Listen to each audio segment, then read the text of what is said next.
Mbak Vina ya? Iya Mbak. Sebelumnya kita udah kenal lewat WA ya Mbak ya? Iya. Mbak kesini naik apa Mbak? Naik motor Mbak. Tadi saya telat ya datangnya. Tadi kita janjian setengah dua. Saya datang ke sini jam 2.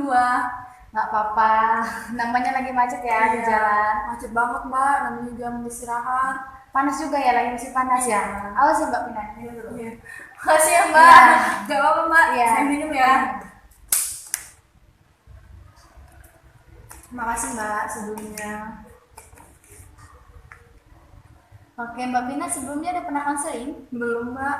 Oke, saya jelasin dulu ya. Iya. Konseling itu adalah proses bantuan dari saya sebagai seorang konselor kepada seorang konseli untuk memecahkan permasalahan yang Mbak Vina sedang hadapi sekarang. Gitu.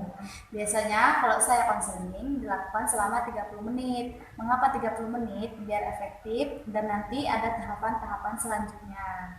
Mbak Vina setuju? Iya. Saya setuju Mbak. Gimana kalau kita mulai aja? Ya, Gimana bisa. kalau Mbak Vina ceritakanlah masalah Mbak Vina yang sedang Mbak Vina hadapi sekarang? Baik. Bisa saya mulai kan Mbak? Jadi gini Mbak. Awal saya lulus SMA, saya tuh udah ada niatan mau kuliah, mau lanjut kuliah. Tapi di sisi lain, orang tua saya itu nggak setuju kalau saya kuliah. Alasan mereka, alasan yang pertama itu masalah biaya Mbak. Memang saya akui keluarga saya itu kurang mampu Mbak. Jadi yang kedua itu mereka mikirin saya itu mau makan apa gitu. Sedangkan saya tuh niat kuliahnya itu ya di jauh dari keluarga gitu. Jadi mereka mikirin di sini saya makan apa, saya tinggal di mana, biaya kuliah saya gimana. Jadi kemarin saya sempat bingung Mbak, saya apa yang mesti saya lakuin. Tapi di sisi lain saya tetap bersikeras buat saya itu untuk kuliah gitu. Karena memang ada niatan saya itu biar bisa jadi kayak orang-orang. Jadi akhirnya saya nekat lah Mbak.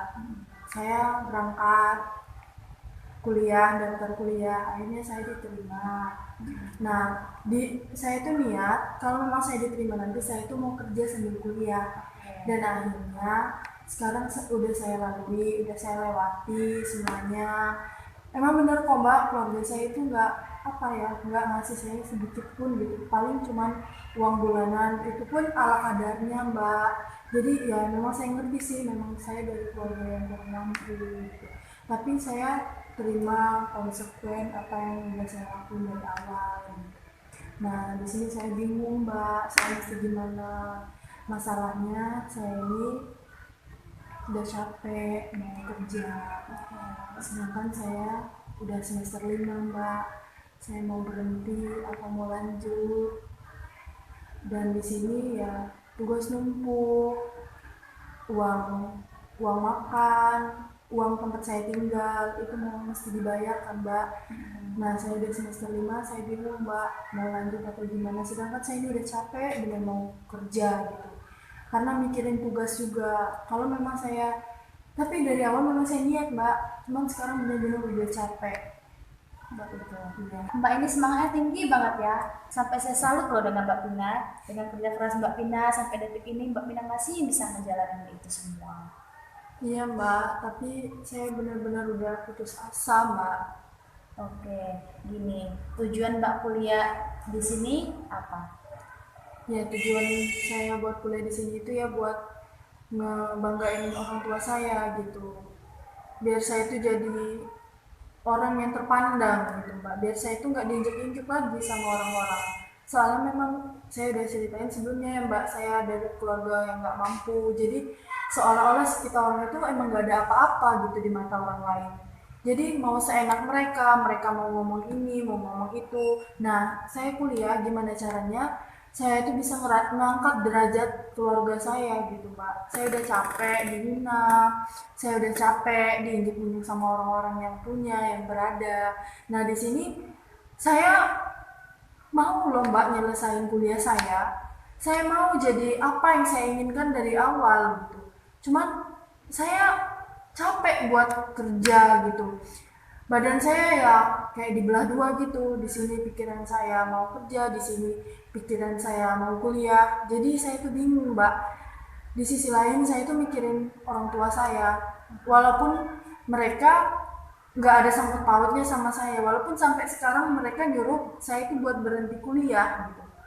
Cuman tetap saya bersikeras buat saya itu melanjutin kuliah saya sampai nanti. Oke, besar niat Mbak kuliah atau besar niat Mbak itu bingung buat ngejalanin hidup? Besaran saya kuliah, Mbak. Bagaimanapun caranya saya bakal tetap kuliah. Karena saya nggak mau keluarga saya diinjek-injek terus, saya bakal ngangkat derajat keluarga saya. Oke, sampai sini Mbak Pina tahu kalau Mbak Pina berhenti kuliah apa konsekuensi yang akan terjadi? Iya, Mbak, saya udah tahu, udah saya pikirin sejak awal.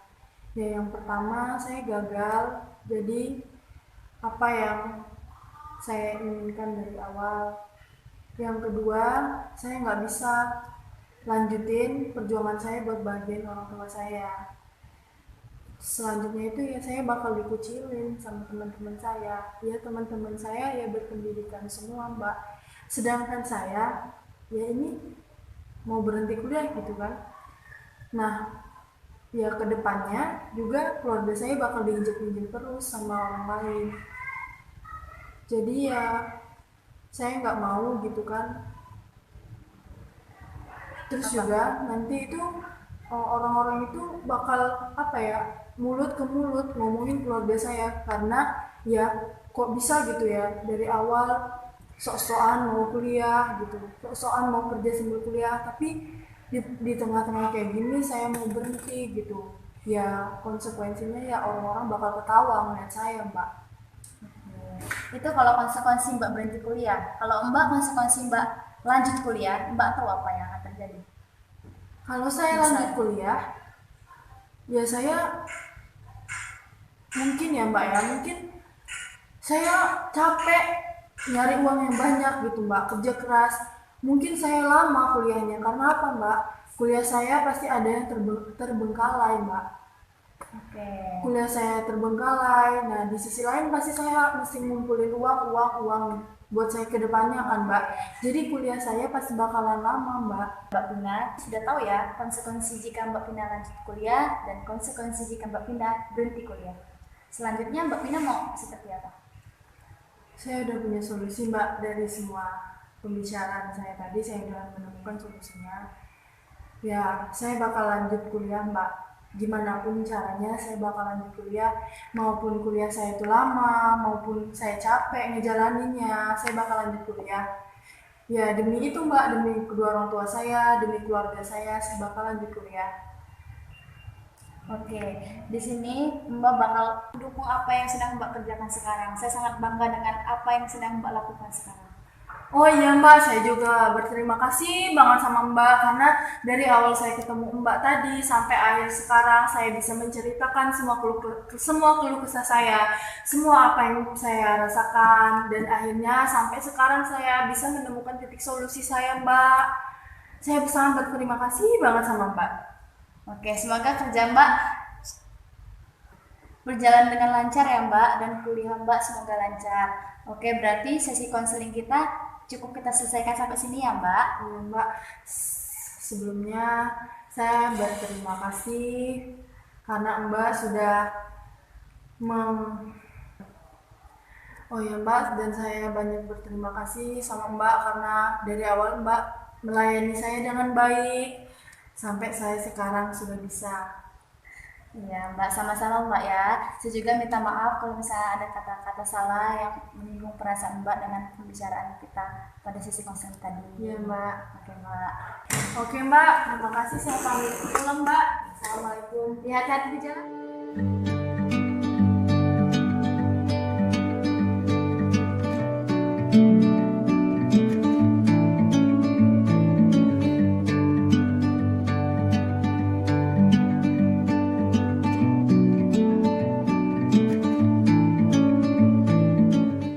Hasil sesi konseling saya, apabila ada kata yang salah saya mohon maaf, kepada Allah saya mohon ampun. Saya akhiri, billahi taufiq wa hidayah. Wassalamualaikum warahmatullahi wabarakatuh. For the first time, 'cause now I'm moving on, yeah, I'm moving on.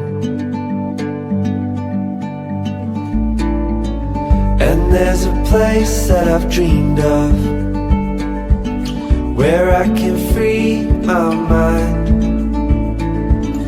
I hear the sounds of the season and lose all sense of time.